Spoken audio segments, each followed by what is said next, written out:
नमस्कार दोस्तों, आपका मेरे चैनल भक्ति संसार में स्वागत है। आज की मेरी वीडियो होने वाली है सोमवार के व्रत कथा की। तो आइए शुरू करते हैं हम अपनी सोमवार की व्रत कथा को। एक नगर में एक सेठ रहता था। उसे धन ऐश्वर्य की कोई कमी न थी, फिर भी वह दुखी था क्योंकि उसके कोई पुत्र नहीं था। पुत्र प्राप्ति के लिए वह प्रत्येक सोमवार का व्रत रखता था तथा पूरी श्रद्धा के साथ शिवालय में जाकर भगवान गौरी शंकर की पूजा करता था। उसके भक्ति भाव से दयामयी माँ पार्वती जी द्रवित हो गई। एक दिन अच्छा अवसर देखकर उन्होंने शंकर जी से विनती की, स्वामी, यह नगर सेठ आपका परम भक्त है, नियमित रूप से आपका व्रत रखता है, फिर भी पुत्र के अभाव से पीड़ित है। कृपया इसकी कामना पूरी करो। दयालु पार्वती जी की ऐसी इच्छा को सुनकर भगवान शंकर ने कहा, पार्वती, यह का संसार कर्म भूमि है, इसमें जो जैसा करता है वैसा ही भरता है। इस साहूकार के भाग्य में पुत्र सुख नहीं है। शंकर के इनकार से पार्वती जी निराश नहीं हुई। उन्होंने शंकर जी से जब तक आग्रह करना जारी रखा जब तक वे साहूकार को पुत्र सुख देने के लिए तैयार नहीं हो गए। भगवान शंकर ने पार्वती से कहा, तुम्हारी इच्छा है इसलिए मैं इन्हें पुत्र प्रदान करता हूँ, लेकिन उसकी आयु केवल 11 वर्ष की होगी। संयोग से नगर सेठ गौरी शंकर का संवाद सुन रहा था। समय आने पर नगर सेठ को सर्व सुख संपन्न पुत्र रतन की प्राप्ति हुई। सब और खुशियां मनाई गई। नगर सेठ को बधाइयां दी गई, लेकिन नगर सेठ की उदासी में कोई कमी न थी, क्योंकि वह जानता था कि यह पुत्र केवल 11 वर्ष के लिए प्राप्त हुआ है। उसके बाद काल बलि इससे मुझे छीन लेगा। इतने पर भी सेठ ने सोमवार का व्रत और गौरी शंकर का पूजन हवन यथाविधि पहले की तरह ही जारी रखा। जब बालक 11 वर्ष का हो गया तब वह पूर्ण युवा जैसे लगने लगा। फलतः सभी चाहने लगे कि उसका विवाह कर दिया जाए। नगर सेठानी का भी यही आग्रह था, किंतु नगर सेठ पुत्र के विवाह को तैयार नहीं हुआ।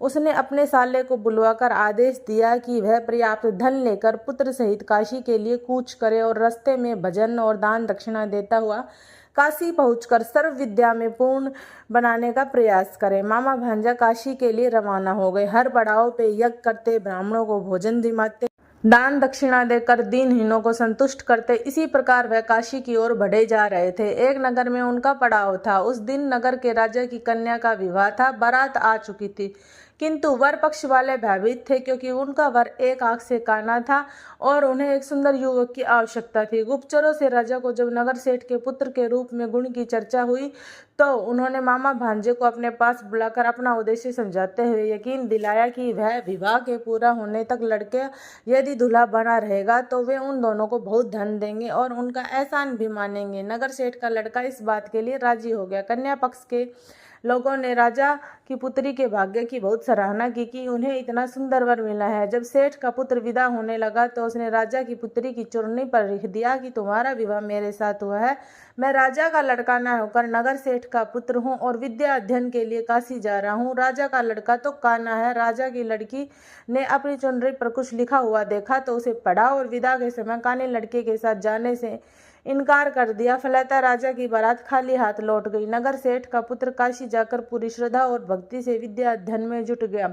उसके मामा ने यज्ञ और दान पुण्य का कर्म जारी रखा। जिस दिन लड़का पूरे 12 वर्ष का हो गया उस दिन और दिनों की तरह ही यज्ञ आदि हो रहे थे। तभी उसकी तबीयत खराब हुई। वह भवन के अंदर जाकर एक कमरे में लेट गया। थोड़ी ही देर में मामा पूजन करने को उसको लेने आए। उसे मरा देखकर अपनी छाती पीटी। जब उसे होश आया, सोचा कि यदि मैं रोया चिल्लाया तो पूजन में विघ्न पड़ेगा, ब्राह्मण लोग भोजन त्याग करके चल देंगे। अतः उसने धैर्य धारण कर समस्त कार्य निपटाया। उसके बाद जो रोना पीटना शुरू किया उससे सुनकर सभी के हृदय विदीर्ण होने लगे। सौभाग्य से उसी समय उसी रास्ते से गौरी शंकर जा रहे थे। गौरी के कानों में वह करुण क्रदन पहुंचा तो वात्सल्य से पूर्ण हृदय करुणा से भर गया। सही स्थिति का ज्ञान होने पर उन्होंने शंकर भगवान से आग्रह किया कि वे बालक को पुनः जीवन प्रदान करें। शंकर भगवान पार्वती जी की प्रार्थना स्वीकार करनी ही पड़ी।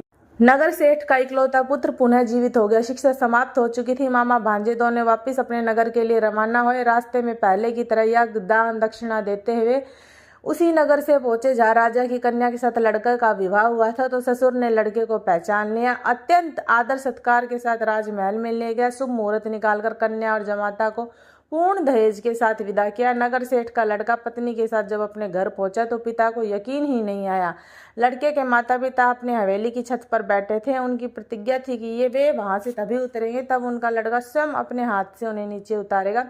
वरना ऊपर से ही छलांग लगाकर आत्महत्या कर लेंगे। पुत्र अपनी पत्नी के साथ हवेली की छत पर गया, जाकर माँ बाप के चरण स्पर्श किए। पुत्र और पुत्रवधू को देखकर नगर सेठ और सेठानी को अत्यंत खुशी हुई। सबने मिलकर उत्सव बनाया। जिस प्रकार नगर सेठ और सेठानी के दिन फिरे, उसी प्रकार सोमवार का व्रत करने वाले हर व्यक्ति के दिन फिरे। और ऐसी ही खूबसूरत कहानियाँ सुनने के लिए मेरे चैनल भक्ति संसार को सब्सक्राइब करना बिल्कुल भी ना भूलें।